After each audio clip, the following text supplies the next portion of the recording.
இப்போ எங்கள் பெரியப்பா மாவன் ஒருத்தனுக்கு 32 வயசு ஆகுது. கல்யாணமே எனக்கு வேண்டாம்ங்க. ஏம்ல கல்யாணம் வேண்டாம்ங்க? இவன் நம்மட்டு சின்ன பையனோட கல்யாணம்னு சொன்னா திரும்பி சொல்லுங்க, எங்க அம்மாவுக்கு கேட்குற மாதிரி. உனக்கு ரொம்ப அவசியம்டா. இவனே கல்யாணத்துக்கு இந்த குதி குதிக்கான். ஆனால் 32 வயசு ஆன எங்கள் பெரியப்பா மாவன் கல்யாணம் வேண்டாம்ங்க. எதுக்குல கல்யாணம் வேண்டாங்க?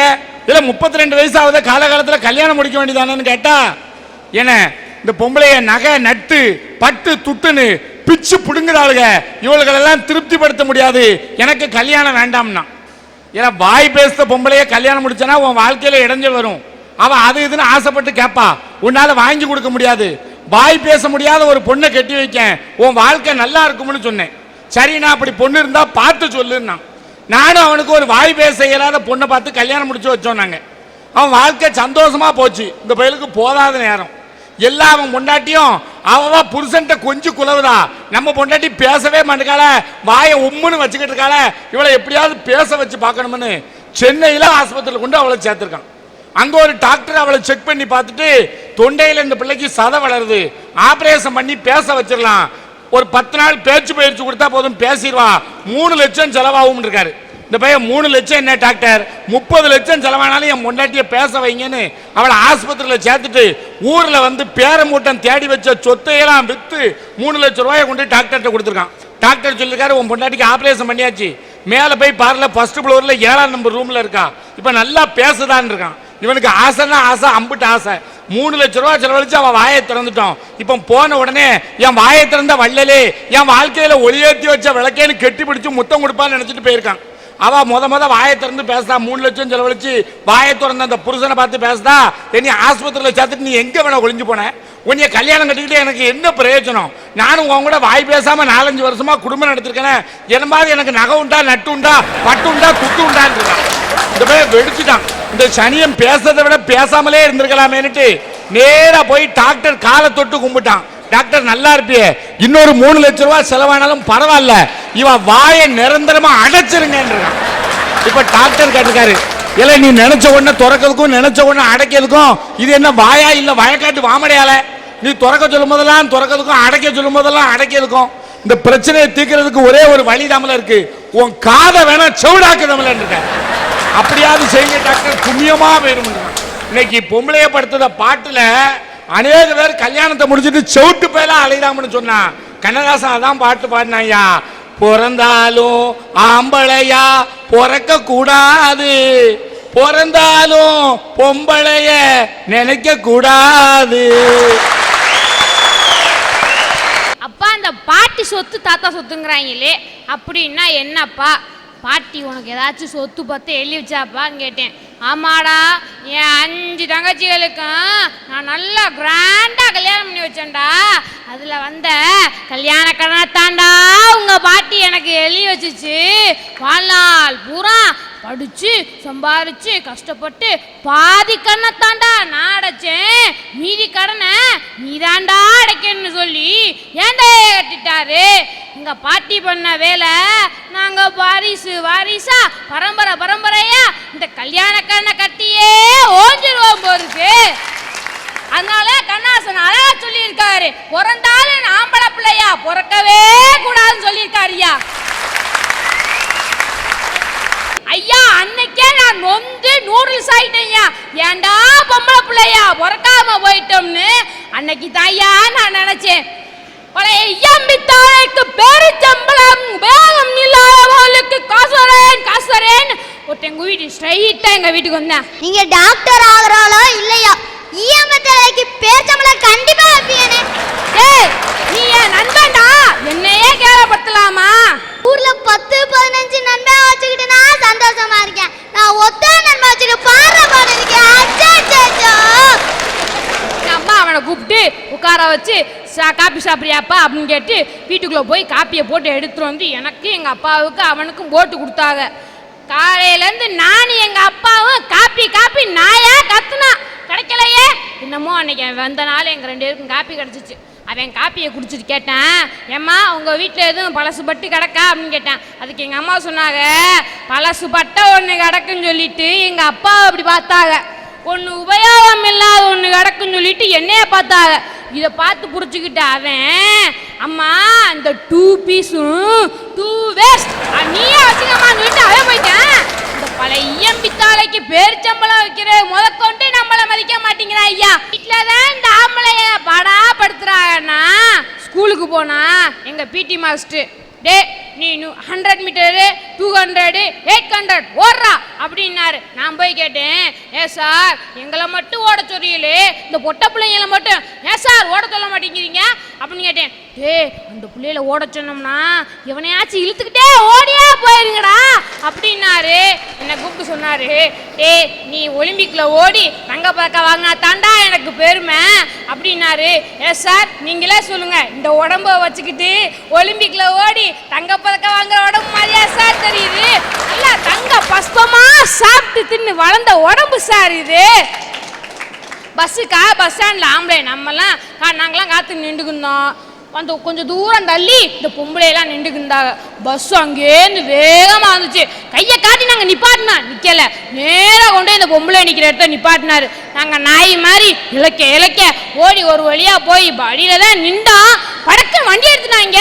இந்த கண்டக்டரு நிறுவமாடு கஸ்மாடா மேலே நின்றா அப்படிங்கிறாரு. அடுத்த ஸ்டாப் வந்துச்சு. 3 பிள்ளை ஏறினுச்சு. வாங்கம்மா வாங்கம்மா அப்படின்னு கூட்டிட்டு நேரா என் சீட்டுக்கு வந்து 3 பேர் சீட்லையும் மூட்டை மாதிரி அடைச்சு உட்காந்துருக்கான் பாரு அப்படின்னு என்னை எழுப்பி போட்டு அந்த 3 பிள்ளையிலே உட்கார வச்சுட்டாங்க. இந்த பொம்பளைய உட்கார என்ன எழுதி போட்டுக்கா தெரியுமா? பெண்கள், மகளிர், பூவையர், வழைக்கரம் அப்படின்னு எழுதி போட்டிருக்காங்க. மாம்பிள்ளைய உட்கார இடத்துலையும் எழுதி போட்டிருக்காங்க. என்ன எழுதி போட்டிருக்காங்க? திருடர்கள் ஜாக்கிரதை அப்படின்னு எழுதி போட்டிருக்காங்க. அதனால கண்ணாசன் அழகா சொல்லியிருக்காரு, பிறந்தாலும் ஆம்பளை பிள்ளையா பிறக்கவே கூடாதுன்னு சொல்லியிருக்காருயா. ஒரு நல்ல மனைவி, நல்ல பிள்ளை, நல்ல குடும்பம் அமைஞ்சிட்டா அந்த குடும்பத்துக்கு என்ன கஷ்டம் வந்தாலும் சரியா, பண கஷ்டம் வந்தாலும் சரி, படிப்பு கஷ்டம் வந்தாலும் சரி, ஏன் இந்த சமுதாயமே தப்பாக பேசினாலும் சரி, அவங்க உலகத்தில் ஜெயிக்கணும்னு நினைப்பாங்கய்யா. ஏன்னா அந்த கஷ்டத்தை நான் அனுபவிச்சிருக்கேயா. எனக்கு 5 வகுப்பு படிக்கலையா, எங்கள் அப்பா டிரைவர் வேலை பார்த்துட்டு இருந்தார். அப்போ எங்கள் அப்பா வந்து சம்பாதிச்சுட்டு வந்து கொடுப்பாரு. அப்படியே எங்கள் அம்மா சமைச்சு போடுவாங்க பாருங்க. நாங்கள் 4 பேர் அப்படி சந்தோஷமாக கொண்டாடணும்யா. யாரு கண்ணு பட்டுச்சுன்னு தெரியலையா. எங்கள் அப்பாவுக்கு ஒரு ஆக்சிடென்ட் நடந்துச்சு. எங்கள் அப்பாவால் வேலைக்கு போக முடியல. சொந்த பந்தெல்லாம் என்ன சொல்லுச்சு தெரியுமா? உனக்கு மூத்தது ஒரு பையன் இருக்கு, 2வது ஒரு பொண்ணு இருக்கு, 2க்கும் வயசு இருக்குல்ல, வேலைக்கு அனுப்பு அப்படின்னாங்கய்யா. அந்த இடத்துல எங்கள் அப்பா ஒரு நல்ல தகப்பனா இருக்கணும்னு சொல்லி எங்கள் அப்பா வந்து புதுசாக ஒரு தொழிலை நான் கற்றுக்கிருவேன், ஏன்னா எனக்குன்னு ஒரு பொண்டாட்டி இருக்குதா, அவளுக்கு நான் நல்ல கணவனா இருக்கணும்னு நினைச்சாரு. எனக்குன்னு 4 பிள்ளைங்க இருக்குது, அதுக்கு நல்ல தகப்பனா இருக்கணும்னு நினைச்சாரு. தையல் வேலையை கத்துக்கிட்டாருங்க. பல ஆயிரக்கணக்கு சம்பாதிச்சவர் 30 ரூபாய்க்குங்க. காலையில் 6 மணிக்கு நாங்கள் எந்திரிக்கிறதுக்கு முன்னாடி போயிடுவார். நைட்டு 12 மணிக்கு வருவார்யா. நைட்டு 12 மணிக்கு வருவார்.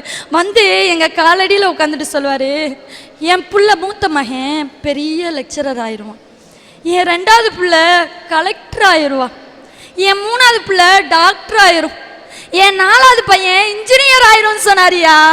எங்கள் அப்பா பணம் அதிகமாக கொண்டு வந்தப்ப எங்கள் அம்மா நடத்தின வாழ்க்கை, எங்கள் அப்பா பணம் கொண்டு வராதப்பையும் நடத்தினாங்கய்யா. ஏன்னா 30 ரூபா கொண்டு வந்து கொடுப்பாங்க எங்கள் அப்பா. கொடுத்த உடனே மறுநாள் காசு வருமா வராதான்னு எங்கள் அம்மாவுக்கு தெரியாது. ஆனால் என்ன பண்ணுவாங்கன்னா அந்த காசில் வந்த சாப்பாடை செஞ்சு, ஏங்க நீங்கள் முதல்ல சாப்பிடுங்க, பிள்ளைங்களும் சாப்பிடட்டுங்கன்னு சட்டியில் சோறு இருக்காதுங்க, எங்கள் அம்மா தண்ணியை குடிச்சிட்டு படுப்பாங்க. அந்த இதுக்காண்டி தான் நான் முடிவு பண்ணேன், எங்கள் அண்ணன் முடிவு பண்ணான். எங்கள் அண்ணன் செருப்பு கடையில் கஷ்டத்துக்கு காரணமாக எங்கள் அப்பாவுக்கு ஒரு சப்போர்ட்டாக இருக்கணும்னு செருப்பு கடையில் வெறும் 5 ரூபாய்க்கு வேலை பார்த்தாங்க. வெறும் 5 ரூபாய்க்கு.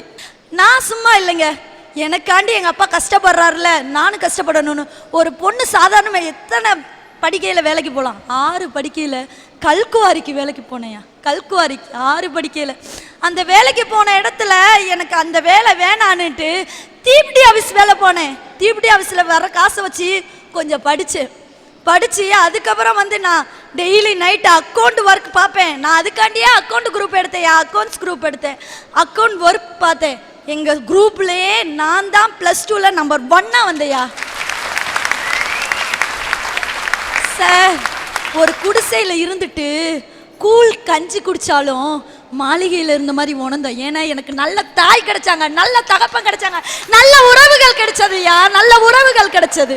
அப்படிப்பட்ட அப்பாவோட பேச்சை கேட்டதுனால தான் இன்னைக்கு எங்க அண்ணன் ஒரு லெக்சரரா இருக்காருயா. இன்னைக்கு நான் எங்க அப்பாவுக்கு கஷ்டம் கொடுக்க கூடாதுன்னு நினைச்சதுனால தான் நானே வேலை பார்த்து பிஎல் படிச்சுக்கிட்டு இருக்கேன்யா, ஐஏஎஸ் கோச்சிங் சென்டர் போயிட்டு இருக்கேன். இது போக எம்பிஏ கரஸ்ல பண்ணிட்டு இருக்கேன்யா. ஏன்னா எங்க அப்பாவுக்கு நல்ல பிள்ளையா நாங்க இருக்கணும்ன்றதுக்கு எங்க அப்பா ஒரு முன்னோடியா இருந்தாரு. அதனாலதான் கண்ணதாசனின் நல்ல மனைவி, நல்ல குடும்பம், நல்ல பிள்ளைகள் அமைந்தாதான் தெய்வீகம், அதுதான் இந்த காலகட்டத்துக்கு ஒத்து போகும்னு சொல்ல வந்திருக்கேன். ஒரு வாழ்க்கைக்கு அடித்தளமா இருக்கிறவங்க யாரு தெரியுமா? மாதா, பிதா, குரு, தெய்வம். இந்த 4 பேர் நல்லா இருந்தாலே ஒரு சமுதாயமே நல்லா இருக்கும். ஆனா இந்த 4 பேரையுமே நம்ப முடியலையே. எப்படி தெரியுமா? ஃபர்ஸ்ட் மாதா, தன்னுடைய ரத்தத்தை பாலா மாத்தி கொடுக்கிறவ தான் தாய். அந்த பாலே ரத்த ஆற ஓடுறத பார்த்து ரசிச்ச தாயும் இருக்காங்கன்னு சொன்னா நம்ப முடியுதாங்க? அதான் தான் கள்ளக்காதலுக்காக தான் பெத்த பிள்ளைய துண்டு துண்டா வெட்டி ஃப்ரிட்ஜில் அடைச்சு வச்சிருந்தாலாம் ஒரு தாய். அதே கள்ளக்காதலுக்காக தான் 2 வயசு குழந்தைய ஆற்றுப்படுகையிலே அவளும் அவளுடைய கள்ளக்காதலனும் சேர்ந்து அடிச்சே கொண்டு இருக்காங்கன்னா தாயோடைய புனிதமே கெட்டு போச்சேங்க. அக்கா, நீங்க உங்க அம்மாவை நம்புறீங்களா? நம்புறேன். உங்க குழந்தைங்க உங்களை நம்புதுங்களா? நம்புறேன். அதுதாங்க வாழ்க்கை, நம்பிக்கை தான் வாழ்க்கை. எங்கேயோ 90% நடக்கிறதுக்காக 10% தாய்மார்களுக்காக பேச வந்திருக்கீங்களேக்கா. இன்னைக்கு தமிழ்நாட்டோட கலாச்சாரமே தாய்மை தான். இன்னைக்கு எல்லா தாய்களும் நல்லவங்களா தான் இருக்காங்க. நானும் சரி, என்னுடைய தாயும் சரி, நல்ல தாய்ங்கிற நம்புறதுனால தான் இந்த அசிங்கத்தை நினைச்சு வெக்கப்பட்டு வேதனைப்பட்டு இங்க மனக்குமுறலோட எடுத்து வச்சிட்டு இருக்கேன். அடுத்த நம்பிக்கைக்குரியவர் பிதா. ஒரு குடும்பத்துல பாசத்தை காமிக்கிறதுக்கு தாயினா 10 காசு கொண்டாந்து கொடுத்து அந்த குடும்பத்தை வழி நடத்தி செல்றவன் தான் தந்தை. ஆனா இன்னைக்கு எத்தனை தந்தைமார்கள் கிடைக்கிற காசை கொண்டு போய் டாஸ்மார்க்ல குடிச்சிட்டு வந்து இங்க பிள்ளைக்கு எக்ஸாம் நடந்துகிட்டு இருக்கும், ஹஸ்பண்ட் அண்ட் ஒய்ஃப் சண்டை போட்டுட்டு இருப்பாங்க. ஸோ அந்த பிள்ளையோடைய படிப்பு எதிர்காலம் என்ன ஆகுறது? ஒரு பிள்ளைய வழி நடத்தி செல்ற தந்தைய நம்ப முடியலையே. தந்தையை பத்தி குறைச்சி பேசாதீங்க. அவன் எதுக்கு டாஸ்மார்க்கு போறான்? அவன் பாஸ் மார்க் வாங்கினா டாஸ்மார்க் போனதுக்கா? அவன் பாருக்குள்ள போகலே பாட்டில் தூக்கி அப்படி கையில் பார்ப்பான். பாட்டிலா தெரியாது, உன் பொண்டாட்டியா தெரியுவா. வீட்டில் அடிபட்டு வந்திருப்பான். பாட்டில் மேலே ஒரு தட்டு, கீழே ஒரு தட்டு. அவன் மூடிய துறைக்கலே அவன் பொண்டாட்டி கழுத்தை நிறைச்ச மாதிரி திறப்பான். ஐயா திறந்துலாம் கொடுத்துக்கிட்டு இருக்கான். வந்து நூலாகி போயிருக்கா. தந்தையை பற்றி கேட்க டாஸ்மார்க்கை சாப்பிட்டாதான் அவன் கவுருவான். நீ டாஸ்மார்க்குன்னு சொல்லும் போதே கவுந்து எழுந்திருக்க. ஏன் விழுத? வீட்டில் இப்படி விழுந்துக்கிட்டு இருக்கேன் டெய்லி. அடுத்த நம்பிக்கைக்குரியவ யார் தெரியுமா? குரு. ஒருத்தனை வடிவமைக்கக்கூடிய பற்றைய பள்ளிக்கூடம் தாங்க. எழுத்தறிவித்தவன் இறைவன், இறைவனுக்கு சமமா பேசப்படக்கூடிய ஒரு சில ஆசிரியர்களே மாணவிகளை காதலிக்கிறது, கற்பழிக்கிறது, கடத்திட்டு போறதுங்கிறப்ப ஒழுக்கம் தர்ற இடமே ஒழுக்கம் தவறுதே. யாரெங்க நம்புறது? ஒரு நாட்டினுடைய தலைவிதி அந்த நாட்டு வகுப்பறைகளில் தீர்மானிக்கப்படுகிறதுன்னு பண்டித ஜவஹர்லால் நேரு சொன்னார். ஆசிரியர்களை பற்றி என்னைக்கும் குறைச்சி பேசாதீங்க. இன்னைக்கு எப்படிப்பட்ட பயல்களெல்லாம் நாங்கள் அனுசரித்து போக வேண்டியிருக்கு தெரியுமா? நான் பள்ளிக்கூடத்தில் வாத்தியாராக இருக்கேன். அன்னைக்கு பள்ளிக்கூடத்தில் உட்காந்துருக்க ஒரு பேர் வேகமாக ஓடியாந்தான். சார் எனக்கு நாய் கடிச்சிட்டு சார்னா. இல்லை நாய் கடிச்சிட்டுன்னு சாதாரணமாக சொல்லுதியே, சாதாரண நாயா வெறி நாயாலன்னு? அது சாதாரண நாயா வெறி நாயான்னு அந்த நாய்கிட்ட கேட்டால் அது சொல்லவா சார் செய்யுமுங்க? இல்லை சாதாரண நாயினா பிரச்சனை இல்லைல்ல, வெறி நாயினா ஆஸ்பத்திரியில் போய் ஒரு ஊசி போடணுமில்லங்க, போடாட்ட என்ன செய்யும்னு கேட்கான். போடலைன்னா 40 நாள் கழிச்சு உனக்கு வெறி பிடிக்கும், நீ நாய் மாதிரி குறைப்ப, நாய் மாதிரி கடிப்பன்னு. அவன் கவலையே படலைன்னாச்சு. நேராக போனான், புத்தக பைய எடுத்தான், ஒரு பேப்பரை எடுத்தான், ஒரு பேனாவை எடுத்தான், உட்காந்து எழுதிக்கிட்டு இருக்கான். இல்லை நாய் கடிச்சிருக்கேன், இந்த வலியோட உட்காந்து என்னத்தில் எழுதிக்கிட்டு இருக்கேன்னு கேட்டேன். சார் 40 நாள் கழிச்சு எனக்கு வெறி பிடிச்சி நான் நாய் மாதிரி குறைச்சி நாய் மாதிரி கடிச்சா யார் யாரையெல்லாம் கடிக்கணும்னு லிஸ்ட் போட்டுக்கிட்டு இருக்கேங்க.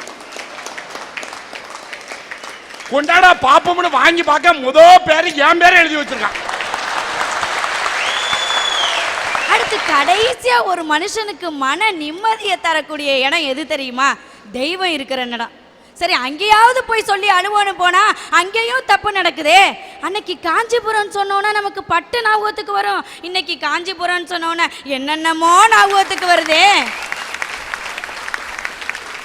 ஸோ ஒருத்தனுக்கு ரோல் மாடலாக இருக்கக்கூடிய பெற்றவங்களை நம்ப முடியல, கற்றுத்தரக்கூடிய ஆசிரியரை நம்ப முடியல. அவங்கள நம்பலாம் இவங்கள நம்பலான்னா நம்பி நடுத்தருவில் தான் சார் நிற்கணும். அதனால தான் சொல்கிறேன், கண்ணதாசனுடைய யாரைத்தான் நம்புவதோ பேதை நெஞ்சம், அம்மம்மா பூமியிலே யாவும் வஞ்சங்கிற இந்த பாடல் மட்டுமே இன்றைய வாழ்க்கைக்கு பொருந்ததுங்க.